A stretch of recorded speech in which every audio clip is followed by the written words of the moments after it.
अब बच्चों देखिए एग्जांपल नंबर 2.5 हमारी बुक में लिखा हुआ है, are you prefer your book. Book आपके सामने है। ये कह रहा है कि एक समान रूप से आवेशित एक वलय और एक गोले की त्रिज्या आर है, दोनों पर आवेश क्यों है, गोले के केंद्र वलय की अक्ष पर विद्यमान है तथा वलय के केंद्र से r√3 दूरी पर है। गोले व वलय के मध्य विद्युत बल का मान ज्ञात कीजिए। हमारे सामने x का मान कितना दिया हुआ है इसने, हम जानते हैं कि x दूरी पर वलय कारण विद्युत क्षेत्र की तीव्रता कितनी है, ये तो लिख लीजिए।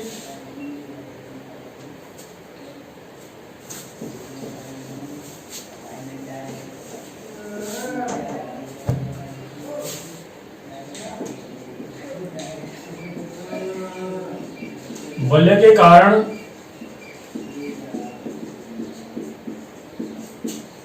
x दूरी पर विद्युत क्षेत्र की तीव्रता कितनी है, ये है। EP बराबर KQ x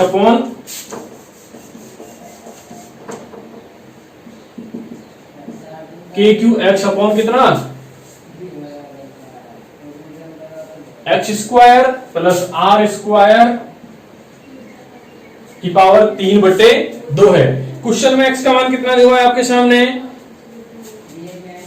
क्वेश्चन कह रहा है कि वलय से केंद्र की से दूरी कितनी है, x का मान, x बराबर कितना दिया हुआ है r√3, वैल्यू पुट करो इसके अंदर, तो P बराबर कितना आ रहा है K into Q into r√3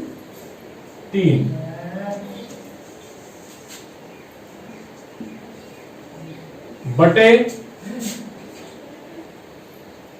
r square का स्क्वायर और x का r√3 का होल स्क्वायर की पावर कितना 3/2 करिए, K into Q into r√3 बटे कितना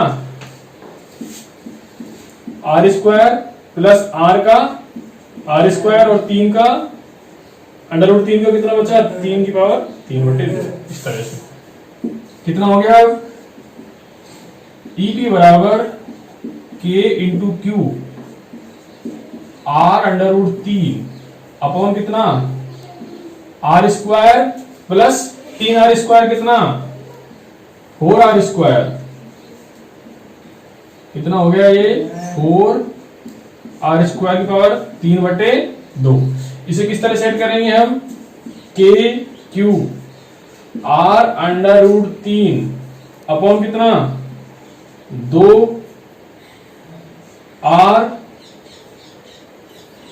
स्क्वायर गुणा 3/2, इस तरह से। तो EP बराबर कितना बचा K into Q into r√3 2 4 8 8 r3, इससे ये कट गया, कितना बचा K into Q √3 upon 8r square, ये P का मान आ गया। नोट डाउन कीजिए, यहां से आगे फिर लिखते हैं, सेट करते हैं, या फिर इसे इस तरह लिख सकते हैं। EP बराबर K का मान रख दो कितना 1/4πε0 इंटू Q इंटू √3 अपॉन कितना 8 इंटू r स्क्वायर। EP बराबर 8 चौका 32 32πε0 √3 अपॉन r स्क्वायर। उतारिए यहां तक, फिर लिखते हैं आगे।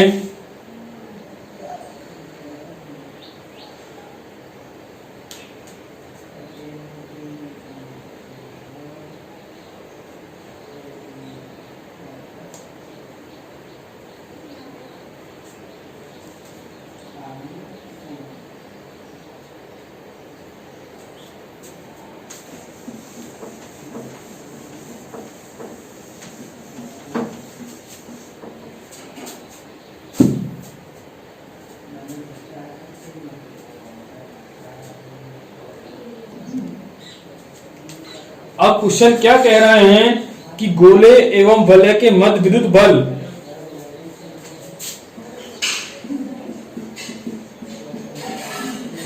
गोले एवं वलय के मध्य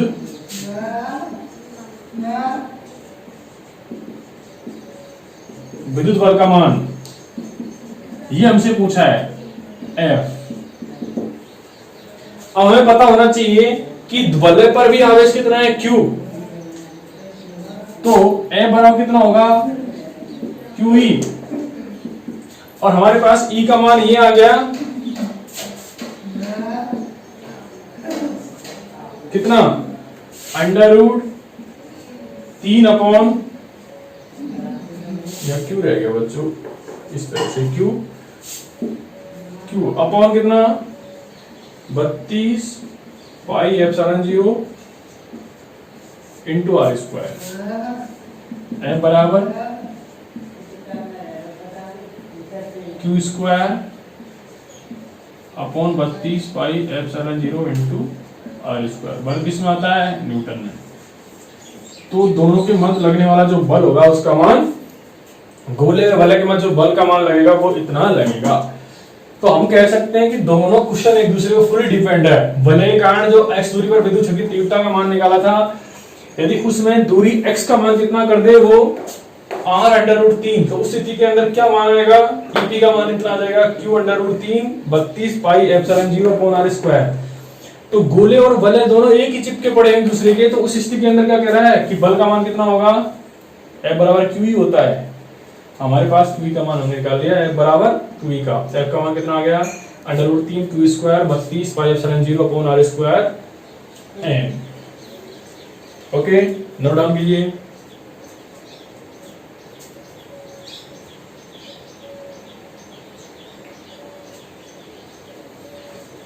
इस प्रकार हमारा ये एग्जांपल पूरा कंप्लीट होता है। अब हम एक अलग से एग्जांपल देखते हैं गॉसियन लागू पर।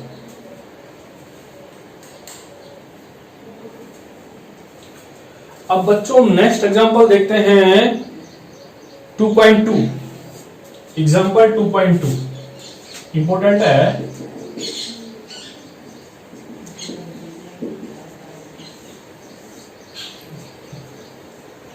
ये डायग्राम दिया हुआ है, एक समान विद्युत क्षेत्र में एक बेलन इस प्रकार स्थित है कि उसकी अक्ष विद्युत क्षेत्र के अनुदिश है। प्रदर्शित कीजिए कि बेलन से निकलने वाला कुल विद्युत फ्लक्स का मान कितना होगा, 0 होगा। तो इस तरह से डायग्राम में नोट कर देता हूं।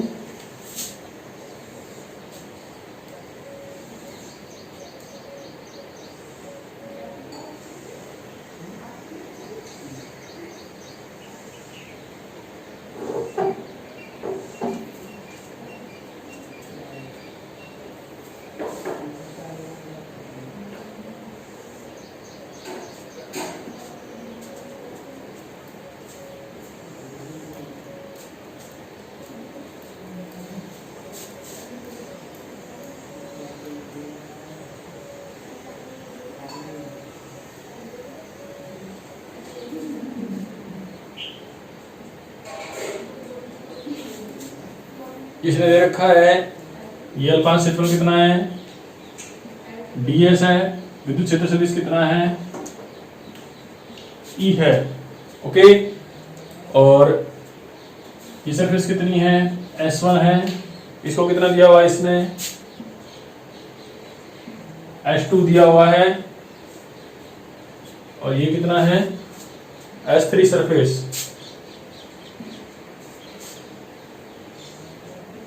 इस तरह से ये ds वेक्टर, ये ds वेक्टर, ये ds वेक्टर है। क्लियर है, ये डायग्राम है।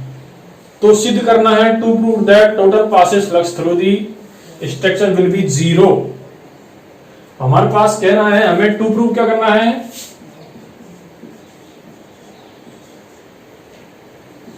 Phi E is equal to 0। इससे निकलने वाला जो फ्लक्स है वो टोटल कितना होगा, 0 होगा।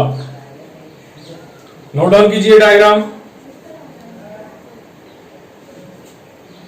अब देखिए हम निकालते हैं बेलन से पारित विद्युत फ्लक्स। अब इसमें समझिए ई वेक्टर और डीएस वेक्टर के मध्य थीटा कोण है 0 डिग्री। यहाँ ई वेक्टर की दिशा ये है और डीएस वेक्टर की दिशा ये है, तो थीटा कितना हो गया टोटल 180 डिग्री।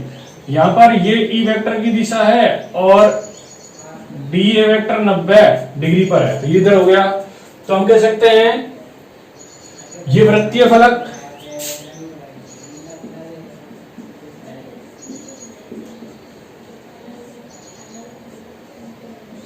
S1 कौन सी इस तरफ है,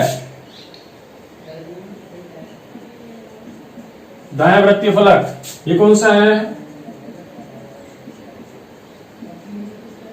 बायां वृत्तीय फलक S2। ये कौन सा है, वक्र पृष्ठ फलक, वक्र पृष्ठ फलक कितनी S3। तो बेलन से पारित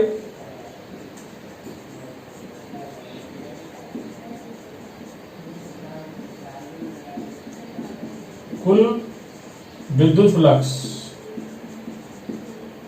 ओके फाई ई किस किस में डिवाइड हो जाएगा, फाई ई किससे S1 से प्लस फाई ई किससे S2 से और फाई ई किससे S3 से। तीनों फ्लक्सों से पास कर देते हैं, लिख दीजिए फाई ई बराबर होल इंटीग्रेशन ऑफ कौन सा S1 E D E vector dot ds vector plus whole integration of S2 E vector dot ds vector और whole integration of S3 E vector dot ds vector. Phi E बराबर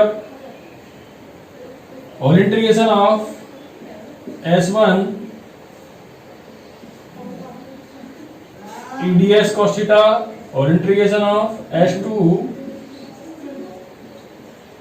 ई ds cos theta और integration of S3 E ds cos theta. देखिए तीनों पृष्ठों को मैं नीचे लिख देता हूं, यहीं पर S1 में कितना है, थीटा बराबर 0, यहां पर थीटा बराबर 180 डिग्री और यहां पर थीटा बराबर कितना है 90। तो cos 0 का मान कितना होगा 1, cos 180 का मान -1, ठीक है, और cos 90 का मान कितना 0। पुट कर दीजिए तो फाई ई बराबर whole integration of S1 E ds cos 0 plus whole integration of S2 E ds cos 180 plus whole integration of S3 E ds cos 90। This term will be 0, तो we can say that, यहां ले लीजिए इधर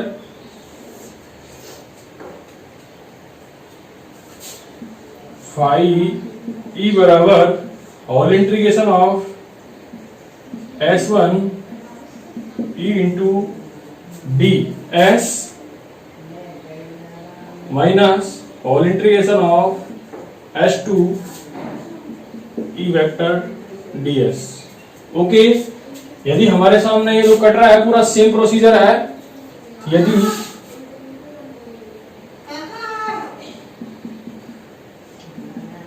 whole integration of S1 ds whole integration of S2 ds, अतः cut गया तो phi E बराबर कितना आ गया, टोटली 0 आ जाएगा।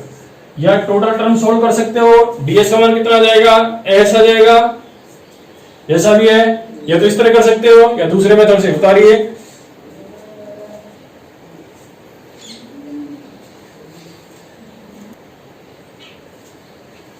या आप यदि डायरेक्ट नहीं काटते तो इसे सेट कर लीजिए इस तरह से, देखिए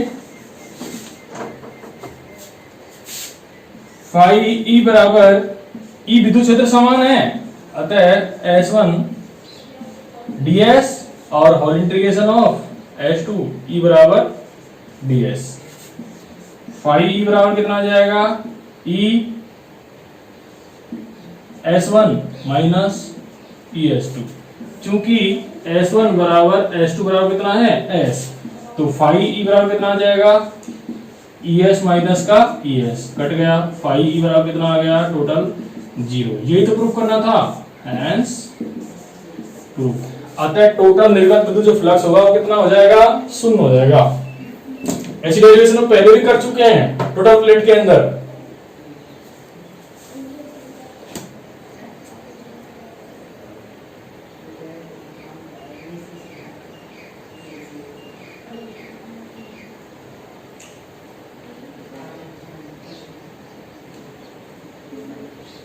ये फलक है S1, ये फलक S2, ये लिखा है डायरेक्ट क्वेश्चन के अंदर। S1 फ्लक्स से निर्गत विद्युत फ्लक्स, S2 फ्लक्स से निर्गत फ्लक्स, S3 से निर्गत विद्युत फ्लक्स। ED cos थीटा होता है, यहाँ पर कितना है, ED S cos थीटा लिख दिया है, क्योंकि अकॉर्डिंग टू हम चले हैं बुक के। ठीक है, तो हमारे सामने अदिश गुणनफल है ED cos थीटा, यहाँ पर थीटा 0, यहाँ पर 180, यहाँ पर 90, S3 पर मान पुट कर दिया हमने यहाँ इस तरह से, चूंकि हम जानते हैं ऐसा लेके चल रहे हैं, हमें मान पुट करना है। 0 का मान 1, इसका मान कितना, माइनस का 1, तो हमने रख दिया माइनस का 1 सीधा सीधा। तो ds और इंटीग्रेशन ds का मान कितना है, S1 या S2 आया, तो हमारे पास ES से ES कट गया, तो कितना आ गया, 0। Hence proof. तो हमने यही प्रूफ करना था कि निर्गत विद्युत जो फ्लक्स होगा टोटल कितना होगा, 0 होगा। किससे, इस आकृति से। क्लियर है? ओके, इस प्रकार हमारे मोस्ट इंपोर्टेंट जो एग्जांपल है वो पूरा कंप्लीट हो चुके हैं। ओके, इस प्रकार लेक्चर नंबर 13 भी कंप्लीट है। Okay, thank you, bye.